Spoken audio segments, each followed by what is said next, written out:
Imagine waking up one morning to find your entire property was going to be surrounded by a cemetery. That's the reality for a Campbelltown couple who are desperately fighting to stop the development that's on the verge of being signed off.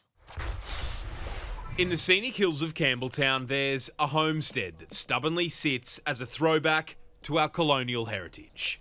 But a planning decision is about to see a huge cemetery swallow it up. Well, it's just ludicrous. How can you put a cemetery around someone else's property, and a state heritage listed property as well, and just say we're zoning all around you? Jackie Kirkby and her husband Peter Gibbs bought Varraville House a decade ago.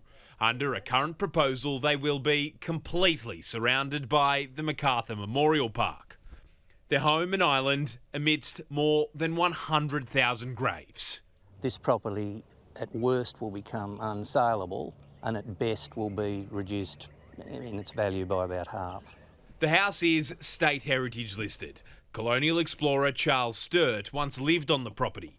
The proposal can go ahead only if the land is rezoned. A decision on that will be made by a panel next week. This isn't a debate whether we allow another cemetery or we don't allow another cemetery. This is essentially about the preservation and the conservation of the scenic hills.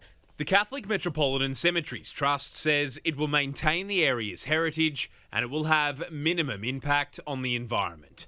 It also says it's tried to talk to Jackie and Peter about buying the home, but they've refused to enter discussions. I mean, we don't want to go anywhere else.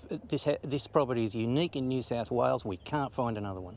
The Catholic Church wants to build the cemetery in stages and say they don't plan to be finished for at least another 150 years. But for Jackie and Peter, they say the only reason they bought the place was so they could hand it down to their grandchildren.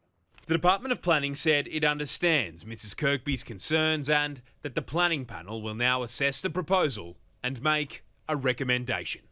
Chris O'Keefe, 9 News.